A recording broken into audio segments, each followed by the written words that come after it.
नमस्कार, बहुत स्वागत है आपका। आप देख रहे हैं स्वराज एक्सप्रेस। मैं हूं आपके साथ राघवेंद्र। बुलेटिन की शुरुआत करते हैं। बड़ी खबर आपको बताएं भोपाल से, जहां ओबीसी आरक्षण को लेकर बैठक खत्म हो गई है। सीएम हाउस में सर्वदलीय बैठक हो रही थी जो अब समाप्त हो गई है। कांग्रेस, समाजवादी पार्टी, बहुजन समाजवादी पार्टी के नेता इस बैठक में शामिल हुए थे। सीएम की अध्यक्षता में यह बैठक हो रही थी। तो देखिए, बैठक जो है अब समाप्त हो गई है। तमाम जो दल के नेता थे, चाहे वो कांग्रेस के नेता हो, समाजवादी पार्टी के नेता हो, बसपा के नेताओं बैठक में शामिल हुए थे। और इस बैठक के मोटिव की बार बार चर्चा इसलिए हो रही क्योंकि इस बैठक में ओबीसी के 27% वाले आरक्षण पर विवाद को लेकर चर्चा होनी थी। इस पूरे मामले को आपको ग्राफिक्स के जरिए समझा देते हैं कि कहां से यह सिलसिला शुरू हुआ। मार्च 2019 में कमलनाथ सरकार ने यह फैसला लिया था और फैसला यह था कि 27% आरक्षण ओबीसी को दिया जाएगा।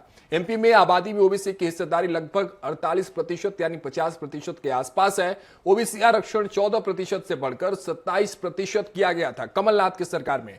मार्च 2019 में ही यह मामला हाई कोर्ट में पहुंचा और हाई कोर्ट ने फैसले पर रोक लगा दी।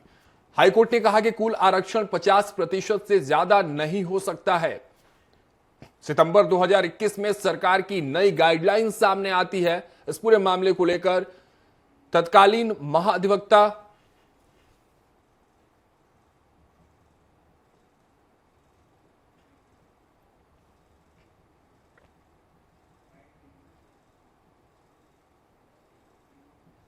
गणेश चतुर्थी पे सद्बुद्धि आई बीजेपी सरकार को।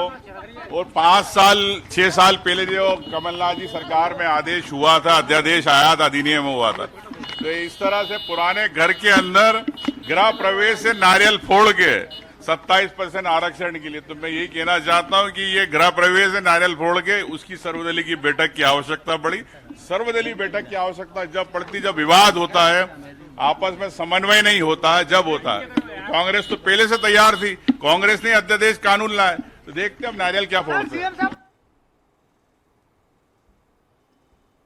तो देखिए, सीएम हाउस में यह बैठक चल रही थी। बैठक से पहले की बयान भी हम आपको सुना रहे थे, किस तरह से विपक्ष हमलावर थी सरकार पर। हाईकोर्ट में यह पूरा मामला, और हाईकोर्ट से लगातार जब मोहन यादव की सरकार को फटकार लगाए जा रहे थे, उसके बाद यह सर्वदलीय बैठक अपने आप में बहुत महत्वपूर्ण माना जा रहा था।